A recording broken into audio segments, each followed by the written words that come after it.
दोस्तों नमस्कार। आज जिस तरह से भारत में संविधान की व्याख्या हो रही है उसको देख के लगता है कि शायद हिंदुस्तान में सारे लोग बराबर नहीं हैं। मैं ये सवाल इसलिए उठा रहा हूं कि हिंदुस्तान के संविधान में बराबरी का अधिकार हर इंसान को दिया गया है, लेकिन जिस तरह से सुप्रीम कोर्ट के जजमेंट्स या ऑब्जर्वेशंस आ रहे हैं उससे लगता है कि भारत में सब नागरिक समान नहीं है। यह सुप्रीम कोर्ट डिसाइड करेगा कि किस नागरिक का अधिकार इंपॉर्टेंट है और किस नागरिक का अधिकार इंपॉर्टेंट नहीं है। 4 मुद्दों पे आज हम आपसे चर्चा करेंगे। आगे बढ़ने से पहले निवेदन है कि इस वीडियो को आप शेयर करें, इस चैनल को सब्सक्राइब करें अगर अभी तक नहीं किया हुआ है। आज कल बहस चल रही है सुप्रीम कोर्ट में धारा 370 को लेकर, लेकिन जब बात आती है कश्मीरियों के नरसंहार की तो सुप्रीम कोर्ट का यह कहना होता है कि हम इस मुद्दे की सुनवाई नहीं करेंगे क्योंकि यह बहुत पुराना मुद्दा हो गया है, अब इसके एविडेंस कहां से मिलेंगे। बड़ी ताजुब की बात है कि सुप्रीम कोर्ट का काम एविडेंस इकट्ठा करना नहीं है। सुप्रीम कोर्ट का काम है सुनवाई करना, एविडेंस लाना। पिटिशनर का काम है या ऑपोजिट पार्टी का काम है। आपको उन एविडेंसेस को देखना होगा। आज पूरी दुनिया में आज तक हिटलर साम्राज्य को लेकर इन्वेस्टिगेशंस चल रहे हैं, लेकिन जब हम हिटलर की बात करते हैं और उसके द्वारा किए गए नरसंहार की बात करते हैं तो आज तक किसी कोर्ट ने यह नहीं कहा कि यह घटना बहुत पुरानी है और हम इसकी चर्चा नहीं करेंगे। तो सवाल इस बात को लेके आता है कि सुप्रीम कोर्ट क्या इस बात को आधार बना के किसी भी न्याय व्यवस्था को डिरेल कर सकता है कि यह घटना बहुत पुरानी है। अगर यह घटना पुरानी है तो क्या हम ये मान लें कि कश्मीरी पंडितों को न्याय नहीं मिलेगा? क्या सुप्रीम कोर्ट इस बात को कहेगा कि हां, कश्मीरी पंडितों को न्याय की जरूरत नहीं है या हम उनकी न्याय के लिए कुछ नहीं कर सकते? क्या यह संवैधानिक मर्यादा के अनुसार होगा? आज सवाल इस बात का है। तो सबसे बड़ा आज सवाल इस बात को लेकर खड़ा हो जाता है कि सुप्रीम कोर्ट किस आधार पे ये कह सकता है कि हम कश्मीरी पंडितों के साथ जो नरसंहार हुआ उसकी सुनवाई नहीं करेंगे। ये बहुत ही विचित्र स्थिति है और मुझे लगता है कि सुप्रीम कोर्ट किस तरह से काम करता है, अब इसकी व्याख्या के लिए एक संस्था की जरूरत है। चाहे सुप्रीम कोर्ट के जजेस को ये पसंद आए या ना आए, लेकिन अकाउंटेबिलिटी जजेस की भी अब फिक्स होना जरूरी है, क्योंकि जिस तरह से सुप्रीम कोर्ट कॉन्स्टिट्यूशन के प्रावधानों का अनुसरण कर रहा है या इंटरप्रिटेशन कर रहा है, वो कहीं ना कहीं समाज में एक रोष पैदा कर रहा है। दूसरा महत्वपूर्ण मुद्दा दोस्तों आज हमारे सामने है मणिपुर की घटनाएं। मणिपुर की घटनाओं का स्वतः संज्ञान लिया सुप्रीम कोर्ट ने, बंगाल की घटनाओं का संज्ञान नहीं लिया। क्या बंगाल के नागरिकों का अधिकार नहीं है? क्या सुप्रीम कोर्ट सू मोटो केस बंगाल के मामले में नहीं ले सकता? और क्यों नहीं लिया गया? सवाल इस बात को लेके आता है। इसका मतलब यह है कि सुप्रीम कोर्ट यह डिसाइड करेगा कि बंगाल के जो नागरिक हैं उनका मानवाधिकार जरूरी नहीं है, क्योंकि सुप्रीम कोर्ट के जजेस को नहीं लगता, लेकिन मणिपुर का ज्यादा जरूरी है क्योंकि वहां पे जजेस को लगता है। यह बात बड़ी अजीब है कि एक ही संविधान जिसने हर नागरिक को समानता का और बराबर का अधिकार दिया और सुप्रीम कोर्ट को यह कहा है कि संविधान के हिसाब से अगर कार्रवाई नहीं हो रही है और आपको लगता है कि उसमें इंटरवेंशन की जरूरत है तो आप करें। लेकिन दुख की बात यह है कि सुप्रीम कोर्ट भी पॉलिटिकल कलर देख के डिसाइड करता है कि कहां पे इंटरवीन करना है और कहां नहीं करना है। तो क्या इससे न्याय व्यवस्था और सुप्रीम कोर्ट की इज्जत बढ़ेगी? जिस तरह से सोशल मीडिया में चर्चा हो रही है, जिस तरह से लोगों का आक्रोश उभर रहा है, ये जजेस तो शायद अपनी नौकरी पूरी करके घर चले जाएंगे, लेकिन सुप्रीम कोर्ट जैसी संस्था का हमेशा के लिए नाम खराब भी हो सकता है और फिर जो आने वाले जजेस होंगे उनको बहुत मेहनत करनी होगी सुप्रीम कोर्ट की गरिमा को वापस बनाने के लिए। तो दोस्तों ये इंपॉर्टेंट है कि हम इस बात को समझें कि सुप्रीम कोर्ट जिस तरह से कार्रवाई कर रहा है, क्या उसकी व्याख्या के लिए हिंदुस्तान में एक कोई समिति नहीं बननी चाहिए जो कॉन्स्टिट्यूशन के प्रावधान, सुप्रीम कोर्ट को दिए गए अधिकार और सुप्रीम कोर्ट के कार्य करने की शैली की विवेचना करे, उसका एनालिसिस करे और जनता के सामने रखे कि सुप्रीम कोर्ट या बाकी कोर्ट जिस तरह से काम कर रहे हैं उनमें किन सुधारों की जरूरत है, ताकि जनता का विश्वास न्यायपालिका में और बढ़े। तीसरा मुद्दा और आता है, वो आता है केरल को लेके। जिस तरह से वहां पे हत्याएं हो रही हैं, उस तरह की हत्याएं सिर्फ राजनीतिक प्रतिद्वंद्विता के कारण ही हो सकती हैं। लेकिन सवाल इस बात का है कि आज तक सुप्रीम कोर्ट ने सू मोटो कॉग्निजेंस क्यों नहीं लिया। अगर आप सोशल मीडिया का ट्रेंड देखें तो उसमें बहुत सीधी सी बात ये समझ में आती है कि जितने भी मुद्दे सुप्रीम कोर्ट ने उठाए हैं वो शायद बीजेपी शासित क्षेत्रों के ही हैं। इसीलिए शायद सोशल मीडिया इस बात को कहता है कि क्या सुप्रीम कोर्ट लेफ्ट पार्टी का टूल किट का एक हिस्सा बन गया है। अब ये जजेस को सोचना होगा, क्योंकि अगर हम सुप्रीम कोर्ट की गरिमा को नहीं बचाएंगे तो आने वाले समय में सुप्रीम कोर्ट के ऊपर जनता का भरोसा उठ जाएगा। और अगर हम सुप्रीम कोर्ट को कॉन्स्टिट्यूशन के हिसाब से नहीं चलाएंगे और सुप्रीम कोर्ट के जजेस ही डिसाइड करेंगे कि न्यायालय कैसे चलेंगे, तो इसका मतलब ये है कि सुप्रीम कोर्ट के जजेस इस बात को मानते हैं कि जो संविधान है वो उनके लिए नहीं है, वो संविधान से ऊपर है। अगर यही स्थिति रहती है तो क्या दोस्तों ये देश के लिए और संविधान के लिए और लोकतंत्र के लिए उचित होगा। जहां तक बात है वापस कश्मीरी पंडितों की हम करें कि अगर मान लीजिए सुप्रीम कोर्ट ये कहता है कि हम उस समय, जो जजेस हैं वो ये कहते हैं कि हम उस समय सत्ता में नहीं थे या पद पे नहीं थे, तो हमें नहीं पता कि उस समय के सुप्रीम कोर्ट के जजेस ने क्यों नहीं सू मोटो कॉग्निजेंस लिया जिस तरह से कश्मीर में किलिंग्स हो रही थी। तो क्या सुप्रीम कोर्ट ये कहेगा कि उस समय के जो जज थे वो संवेदनहीन थे?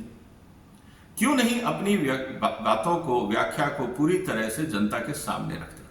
क्या कारण था कि उस समय जो सुप्रीम कोर्ट के जजेस थे उन्होंने जिस तरह से कश्मीरी पंडितों का नरसंहार हुआ उसका संज्ञान नहीं लिया?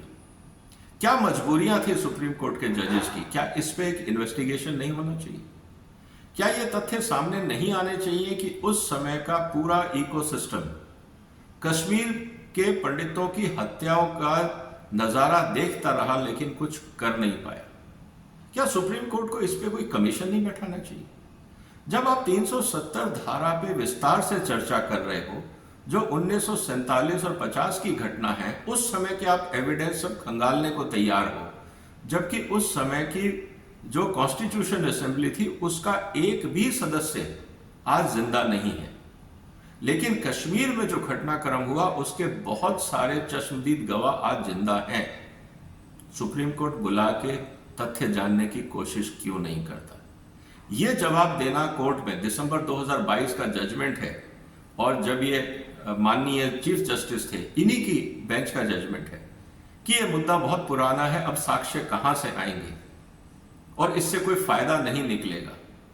क्या सुप्रीम कोर्ट फायदा नुकसान बगैर हियरिंग के डिसाइड कर लेगा? क्या आधार था उस स्टेटमेंट का?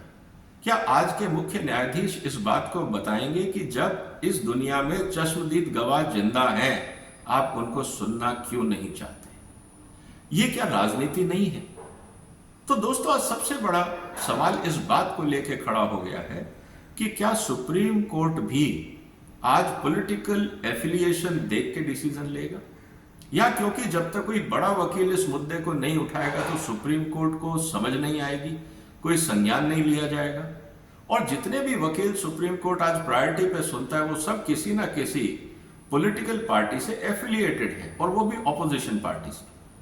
तो क्या ये एक नेक्सस दिख रहा है जनता को, या ये शेयर कोइंसिडेंस है?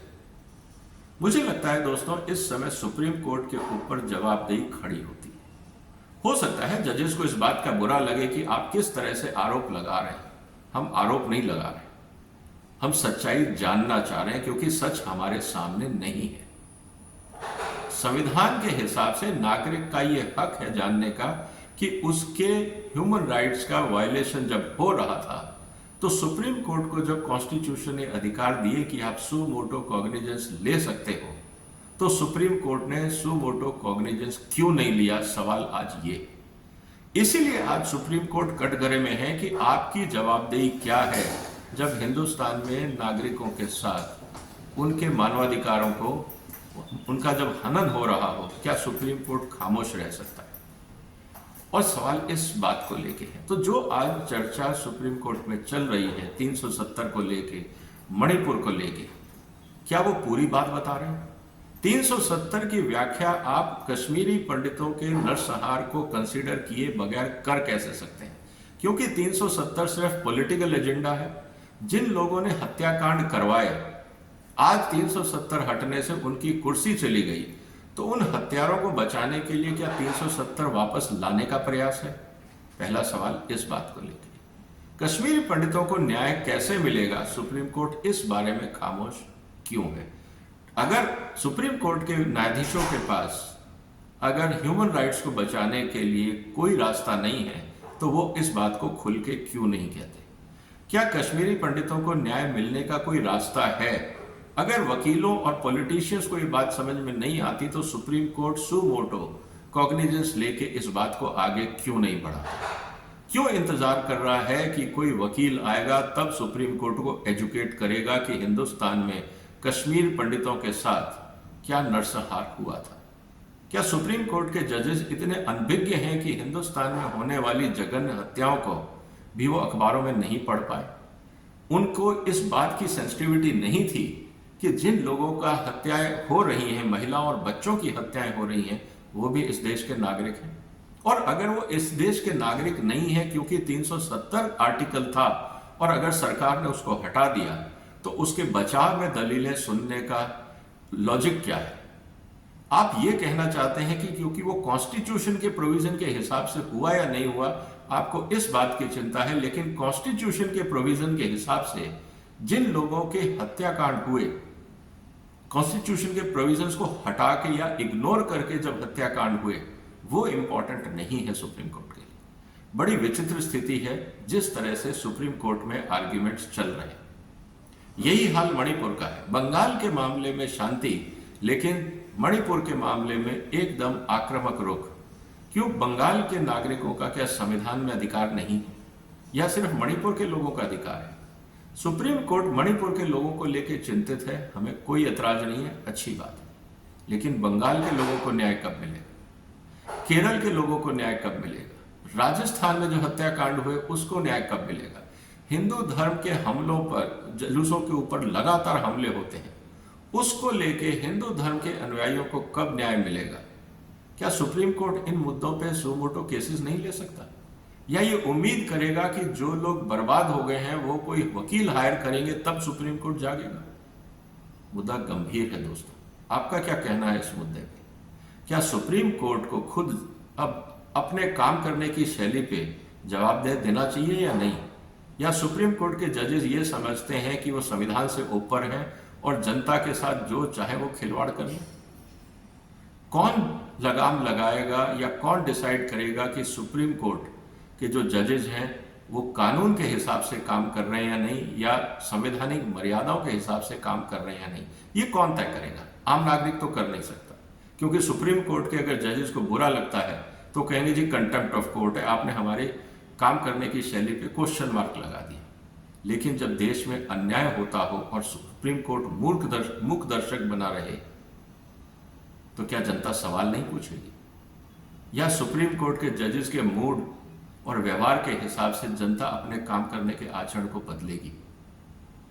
आज सुप्रीम कोर्ट खुद कटघरे में, लेकिन सुप्रीम कोर्ट को अपने जवाब खुद देने होंगे, नहीं तो जनता की नजरों में सुप्रीम कोर्ट की इज्जत अगर कम होती है तो उसका जिम्मेदारी एकमात्र सुप्रीम कोर्ट और उसकी कार्यशैली और वहां के जजेस पे होगी। आम जनता तो सिर्फ दर्शक है, लेकिन दर्शक ओपिनियन बनाता है, और ओपिनियन तब बनती है जब वो एक्शन देखता है। इसीलिए कहा जाता है कि action speaks louder than the words. Supreme court के जज कुछ भी बोले, लेकिन उनके काम करने की शैली सब कुछ बताती है कि जनता उनके बारे में क्या सोचती है और जनता को क्या सोचना चाहिए। दोस्तों, आपका क्या कहना है इस मुद्दे पे?